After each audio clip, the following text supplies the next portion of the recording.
Hey, it's Dan, and welcome to Unified Gaming.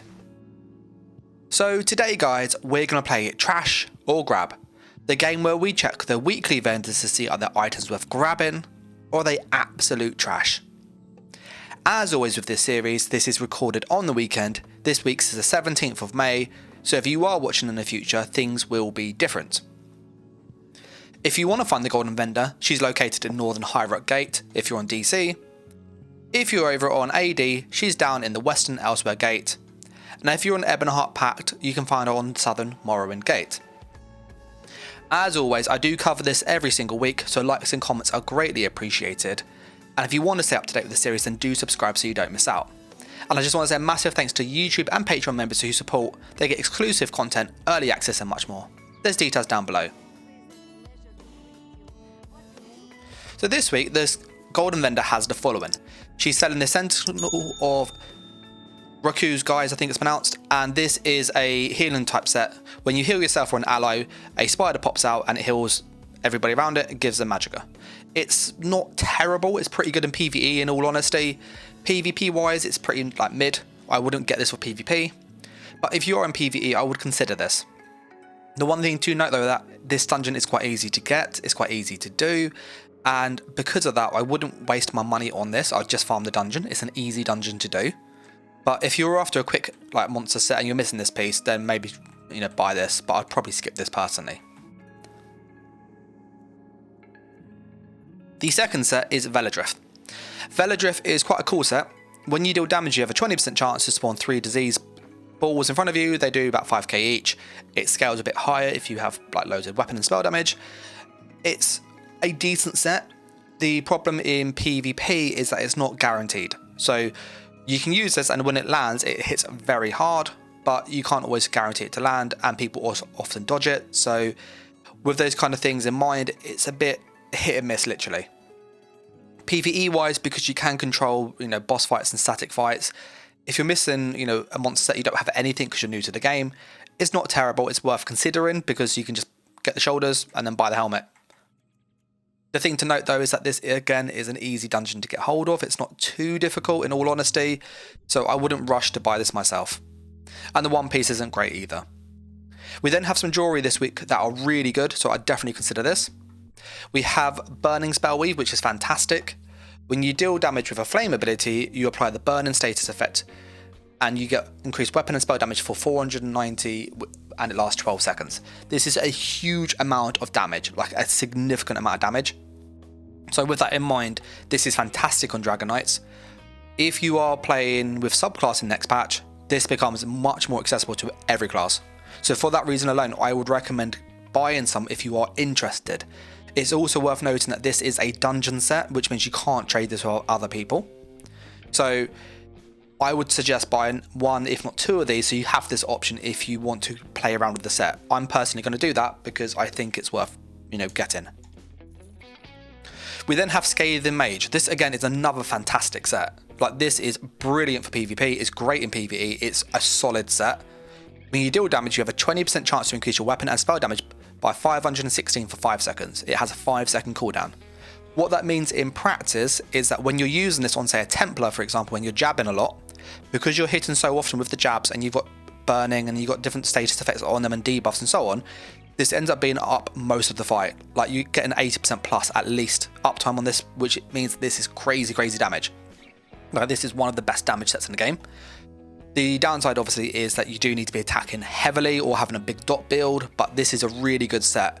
And because it's weapon and spell damage, it does boost healing in PvP as well. So I would consider buying this again. I'm going to get this because I think it's a good set. It's also a dungeon set, so you can't trade it. So again, for that reason, I would suggest getting these. These are like 2 great rings this week. We then have Shulk's Exoskeleton. This is a tradable set. You gain minor heroism at all times and you get a bit of weapon and spell damage. It's not terrible, but there are better sets, and this buff you can get just from Sword and Shield skill line, so Heroic Slash will give you this. You can get on Scribing easily. So for that reason alone, I would skip this. I don't think it's worth it. We then have Spriggans, which is penetration. So it's just loads of stamina, a bit of damage, and loads of pen. It used to be really, really good, but because there's now better sets, this isn't really worth it. If you're going to use a penetration set, just use Shattered Fate. It is a significantly better set. It's much more damage than this. It's craftable, it's easier to access. That said, if you want a bit of nostalgia and you want to kind of, not use crafted sets, this is an option, but I would just skip this week. So my summary of the Defender for this week is buy the helmets if you're missing them, but I wouldn't rush, they're not great. But definitely get the Spell Weave and the Skaven Mage. They are fantastic pieces of jewellery, and either of them are really good on any build. And yes, you can stack them on the same build, but you just need to get the body pieces and so on. We now go through the other vendors as part of this video to kind of give you the breakdown of what should you get, what is really worth buying, and if you like that kind of stuff, then let me know in the comments. And as always, if you want to stay up to date with the series, then do subscribe so you don't miss out. We're now going to hop on over to the Infinite Archive. This is in Apocrypha, and here we look to see, are there any good leads, are there any good scripts, what is worth buying. Sometimes the answer is yes, there's great stuff. More often though, it's a bit like no. But there have been a few weeks where there have been a few really rare leads that are hard to get. So I would always suggest just paying attention to this part. When you get inside, you are looking for the vendor Filer All. He's over at the back. So if you go as far east as you can, you'll find him. He does appear, I think it's Tuesday to Tuesday, but we do it in one video. And he's selling the following this week. He has the lead towards the wolf. So the wolf's quite cool. And he has some furnishings. So these are like basically a mount and furnishings. They are not gameplay like impacting, so I would skip these personally. And then for the scripts this week, he has Prophecy and Savagery. It's not great. I wouldn't rush to get this. You got Camo Hunter, you got Inner Light. They're both better. You got Flame Damage. It's good, especially with people being vampires, but it will be expensive. And it is worth noting that this base price is 3,000. Whereas if you don't know it, it's going to be 5 times that cost. It'll be anywhere from like 10 to 15,000. The scaling sometimes changes a bit, but 15,000 for fire damage, not worth it, in my opinion. And then Thief Swiftness, this is good. Like, this is worth getting. It's just nice to have extra movement speed. But again, like, these aren't ones I'd rush to buy. We'll now go and hop on over to the Scalarium. The Scalarium is part of the Gold Road DLC. This allows you to access scribing. This is a new system that's been introduced in the past year, and it is becoming to the base game for all players, whether you own the Gold Road or not. So it is worth looking into these quite a bit. Once inside, you want to go as far north and make sure that you have completed at least the wing on the left, so the Indrix wing, and then you'll get access to the vendor who appears down over towards the east.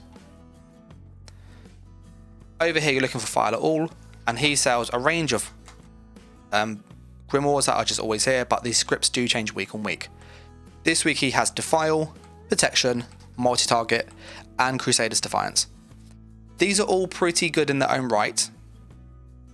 The Defile is fantastic on certain skills. So if you look at my Sorcerer, this is what I'm currently using. If you go onto Wield Soul and you use, say, something like Shock Damage, Class Mastery, but you have access to Elemental Drain or Elemental Susceptibility, which has Breach already, you don't need this. So the next best one for like damage generally is Defile. It reduces people's healing and shields, so this is really good. So Defile becomes a really good skill for a script, for this skill. So this is really worth considering. You can also use other things such as Cowardice on this, but Defile for that reason alone is worth considering. And because it's only gold, you can buy this. I bought this 6 times and I put them in the bank. You can see it down here. We then have Protection. Protection, it's okay, but again, it's not worth it. The issue you have with Protection is that a lot of the skills you want to use it on aren't that useful. The only kind of worth considering one is the Banner. The Banner is quite good. It gives minor protection to everybody. So you can put on like Mitigation. You can put on Thief Swiftness to make people sprint quicker, or Crusader's Defiance to reduce snares. Ideally, Cavalier's Charge is more damage. And then what will end up happening is everybody in your group takes less damage. Everybody in your group gets more speed, more damage as they get more speed, and everybody has, again, more damage reduction because of minor protection. He also sells access to multi-target, which I would skip. This is only really good on shield throw. And then Crusader's Defiance, again, is what I've just shown. It does reduce damage again. So These are like okay, I would buy these personally, they're just gold. The final place we hop on over to is the Imperial City. In the Imperial City, there's a vendor here that sells stuff. She is incredibly expensive, but she can sell some good scripts, which are worth looking into because they can, save you a lot of headache trying to farm them. When you get to the Imperial City, you're going to be looking to find all the traders. They're normally located together, and I'm on DC, and I'm looking for the vendor Krozagla, I think it's pronounced. She just says Telvar Merchant, and her stock again rotates week on week. This week she has Hothgar's Amulet. This is very cool. It's not one I would buy personally because you can just trade this with other players, and 100,000 Telvar is obscene. Like, I'd always skip this. This does though increase your damage because when you stun people you get a bit of burst damage based on their resistances, so it's good against tanks. Willpower, these are good, but again you can buy these from people, so I would skip all of the jewelry.